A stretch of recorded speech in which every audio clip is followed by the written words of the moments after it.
Welcome to another Unwinding with Fiber and Fabric. I've been away for a couple weeks because that pesky illness that has been plaguing all of us for a couple years now finally hit my household, and we are recovering. My husband is doing much better and he's back at work, but I am still feeling the effects, still coughing too much and needing to take things a little bit more quietly. I'm pacing everything every day, but I wanted to bring this video to you and give you an update on my Cormo BFL shawl. And because I don't have it finished as I hoped I would, I want to share with you a shawl that I made a few years ago. So let's just dive in before I start coughing or become too fatigued, and let's give you the update. So I will post photos here and here to show you what this looks like on the mannequin. But I finally spun up the last section of the Cormo BFL that I plan to spin. I've separated some that I'm going to give to my son so he can give it a try, because it has been a very interesting fiber to spin. I wanted him to have a chance. So I finally finished spinning up. It was just under 400 yards, and it probably will only give me a couple inches of rows at this point, simply because there are so many stitches now on the needles, and I have twisted everything around. But one of the things I just wanted to point out is, and I've had so much fun doing this, I think it's going to end up looking very cape-like when it's finished. I think I'm going to really enjoy it because of the way it sits on the mannequin. I can see, and the way I've actually tried it on me a little bit. It sits on my shoulders really well. It stays put. I think this will be a fabulous shawl when I really don't want to worry so much about holding on to anything with my hands. I think that it's going to be wonderful in the sense that it billows. There's a lot of stitches, a lot of fabric being created around the torso, and so I think it's going to be a wonderful, scrumptious curl up with cape. How long it's going to be is questionable, mainly because I'm using only about 2/3 the amount of fiber by weight as my big gigantic shawls that I've made in the past, and so it's hard to tell, but it looks like, based on what I have the mannequin, based on how many rows I'm getting per my yardage, that it's probably not going to be as long. It's going to probably hit me around my waist area, maybe just a little bit longer. But because of that, because I know that I'm going to run out of yarn without getting many more inches, I've gone ahead and started putting kind of a little bit of an edge on the bottom. I'm not sure it's going to show up at all in the photos.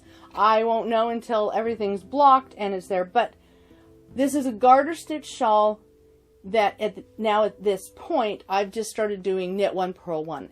It's a little bit complicated every time, or confusing every time I hit a increase. I'm just winging it and making it work, keeping the rhythm of knit one, purl one, because I know that seed stitch won't roll like knit would. And while garter doesn't necessarily roll, I wanted something that would be, I think, a little bit more substantial. And I know that the seed stitch pattern makes a denser, because of all of the yarns going over back and forth, it makes a little bit denser edge. And so that's what I was hoping for, is to have a little bit more density. If I were doing this and I actually was a lacy person, knew how to do lace, had the brain space to think beyond just the problem solving of, oh, look, I have an increase, now what do I do? My brain space is just not very much right now. I think that this could be a very pretty shawl to have a lace edge on it, because it is going to be a cape. I think you could do a final band without any increases, because at this point it's going to start hanging down. You don't need it necessarily any wider. So I will certainly write up a recipe for this shawl, not a pattern, but a recipe for this shawl. I have some photos that I've taken that make it really easy to see where to put the markers, and then it's just a matter of increasing. And so I will put that together once I have pictures of this finished shawl. But I wanted to talk about it. I wanted to let you know I'm still working on it. It's a gauge to help me know I'm getting a little bit better, because a few nights ago, even doing one row was about the extent of my knitting ability at the end of the day. And last night, I was able to do multiple rows all the way through. So I am obviously on the mend. All right, but let's talk about the shawl that I did a few years ago. The one that's actually finished. On my Ravelry page, Pioneer Lady, this one is in my projects. It's called, I believe it's a Southwestern Inspired Shawl. Because of the colors, it made me think of the turquoise and the sands and the rocks that is very prevalent, especially in New Mexico and Arizona, and my the trips that we used to make when I was a child down into those areas for family vacations. And so that kind of inspired me, that southwestern kind of color. It's a very standard triangular shawl. It started at the tip, had increases on the sides. That part was pretty simple. The reason I want to share it, though, is because of the colors. Yes, it is a basket weave pattern. I will touch on that really quickly. When I cast on, I cast on the equivalent of, in essence, let's do some math here. 12 of the pattern stitches and 3 and 3. So, there's your math. Oh my goodness. My brain is just like so tired. I can't even do the simple math unless I started counting by 3. So I'm not going to embarrass me or anybody else. Let's just say I am lucky to be in front of the camera today. But I cast on that set of, that number of stitches, okay? And then I started doing increases. So you can see that it is 4 knits, 4 purls, 4 knits. Well, every time I had an increase, that was going to change my numbers. So in this case, what I did is I did the increases before my markers so that I kept getting more and more stitches between the marker and the end rather than in my pattern. Once I had 4 extra stitches in my grouping, then I would move the marker and shift to the next, what you would say, the next band, the next row of bands, or the band of rows that, that was needed. So that's how I got around trying to keep the pattern and having the increases. And that's why, if you notice, my increases go in, let's see if I can get these groupings like that. So that was the trick I found to take care of that. And I'm making a video of this now. I've sat down and tried to think through what I did all that time ago, and I now have a recording of this so I can duplicate it, because it was one of those things that I just worked through at the time and I really didn't even make any notes of it. And so what I do when I, typically do in the edging is, I just did, in this case, I just did a garter stitch for the edge band, the parts on the outside of my markers. I just did a garter stitch so that it wouldn't roll or as much or yeah, just so it was a little more stable. I've had at times when I've tried to do a pattern or something, but in this case I just kept it really simple and I just did the garter stitch on the edges. And then once I had my increases to a certain number, then the marker moved. And that worked out really well. I loved how that turned out. But the real fun of this shawl is for the spinners out there who like to blend fibers. My husband had, excuse me, my husband had made me a set of combs and a hackle, and I wanted to use it to blend fibers. And this was the first real project that I used my combs and hackle on. And I had some, and I don't even remember this fiber, but it's in the notes, but I had some gray rambouillet is what the notes say. And I had some russet alpaca. And I blended those together on the drum carder. So I had a bat. Then I dyed up some, I think, it was some silk. I dyed up some silk, and I blended that silk. Yeah, the silk fiber. Sorry, the brain just like lost it for a moment. I blended up some silk, some silk, not silk caps and not silk noils, the sliver of silk, the sliver of silk. I blended up, I dyed up some of that. The pictures will be much more explanatory. And I used the hackle to blend together these fibers. So, I'm sorry. So I have pictures. Here, let me show you pictures.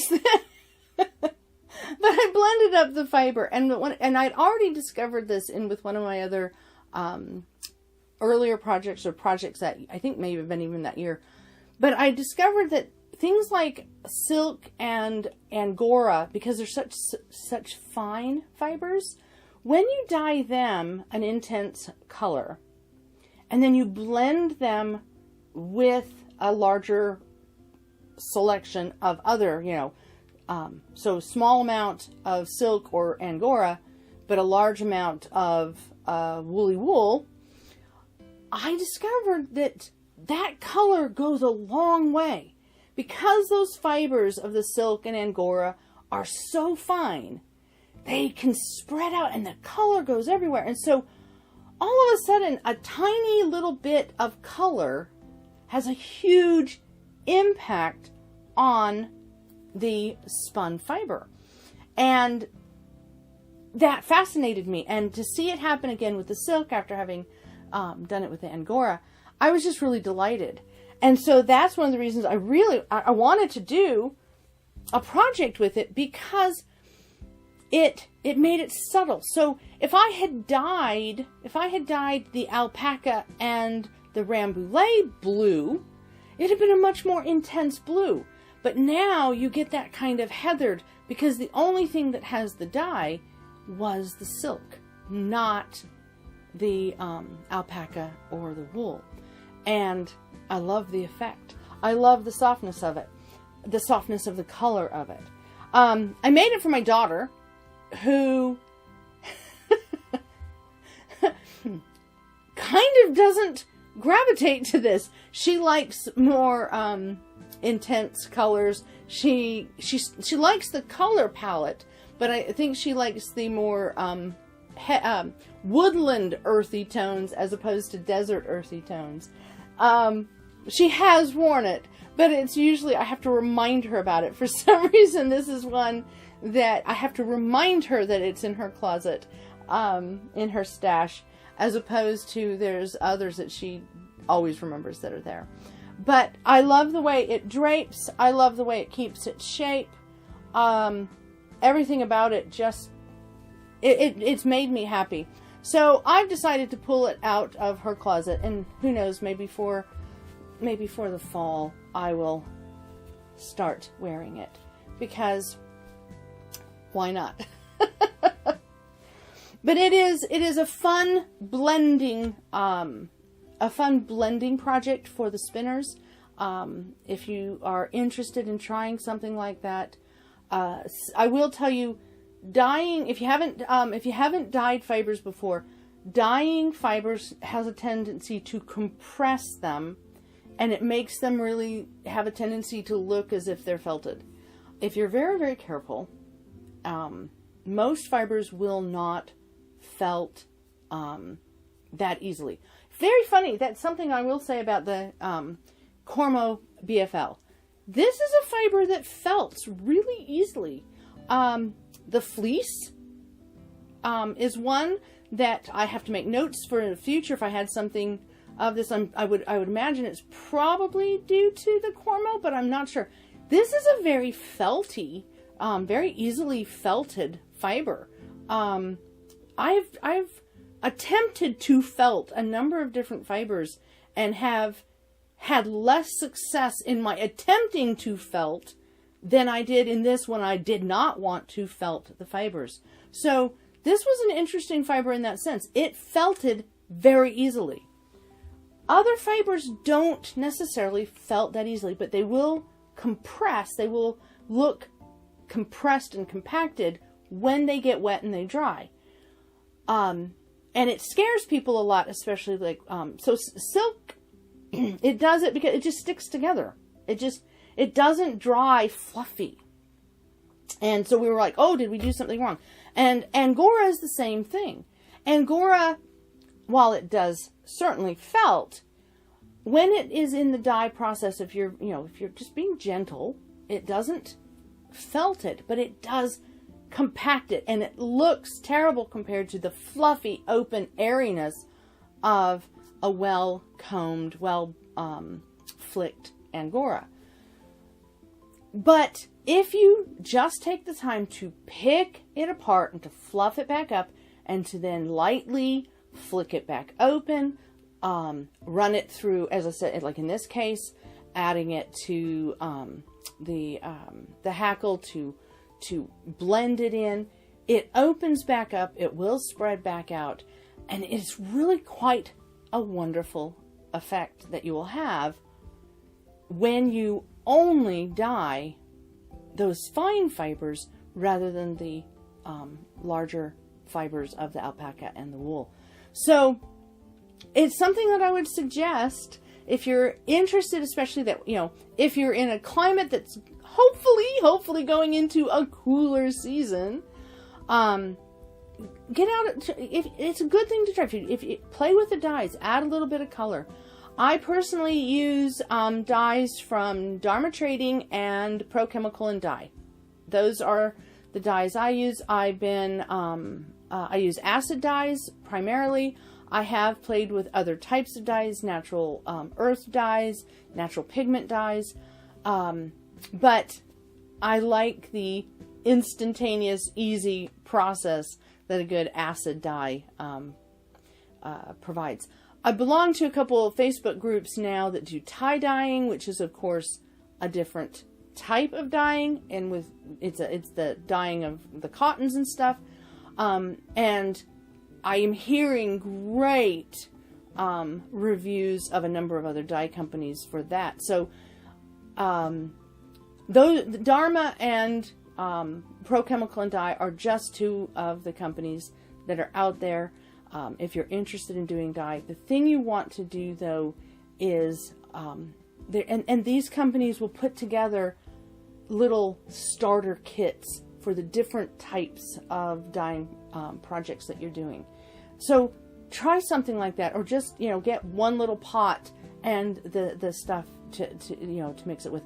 I have a tendency to use vinegar and lemon juice a lot, although I do have the citric acid crystals as well. For wool, it's a really very simple process. I find that other fibers start reacting a little differently. I just got pinged. I forgot to turn my phone off. If that came through, I'm sorry. So every fiber, every animal-based fiber is going to take dye a little differently. How you have it prepped, how it's been prepped is going to affect the dyeing process. But it's fun to just dabble. But if you're going, and I know, and when I started, I did this, dabbled with dyeing with Kool-Aid. And I do not diss that at all. I know there's a lot of people that say, oh, well, it will color fade or this. It's fun. It's safe. It's a way to get started. And it's a less expensive and less cumbersome way of trying dyes to see if you like it. But wherever you are at in your dyeing fiber process, I really recommend you give something like this a try. You can blend your fibers. I did this on a hackle. I have blended fibers with hand carders, and I have blended fibers most recently with a drum carder.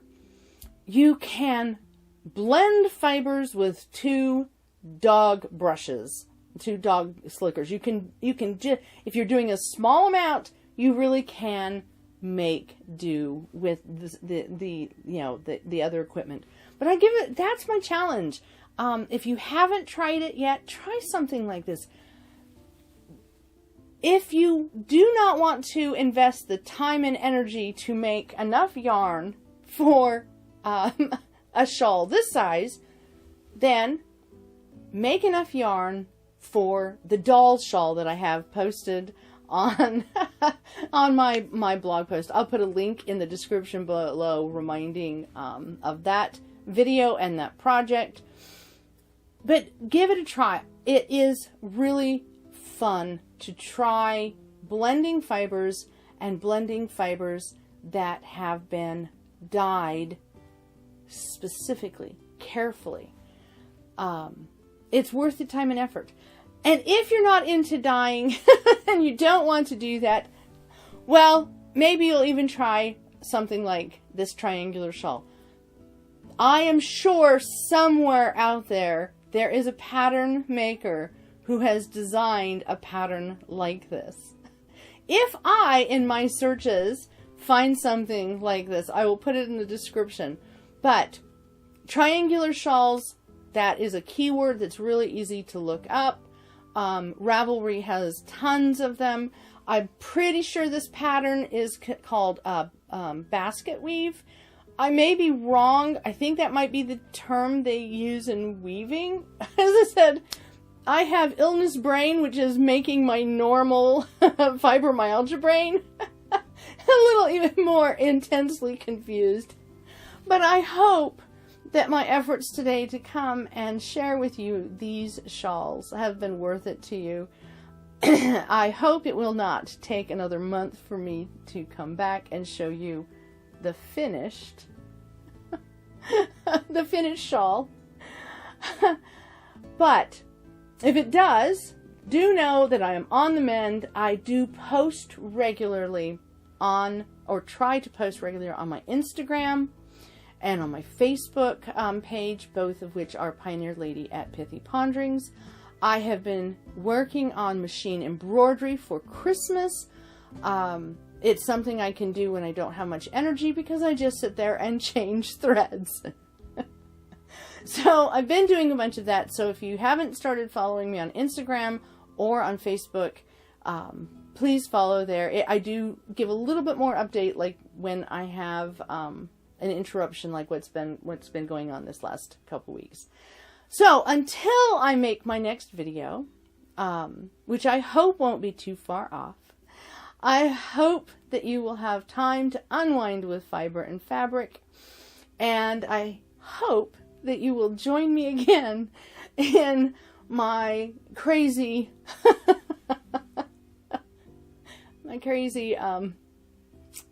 crafting and talking about the things that I enjoy doing that help me unwind, especially in these days in which illness seems to be plaguing quite a number of us. I hope that you are well, and I will see you again soon.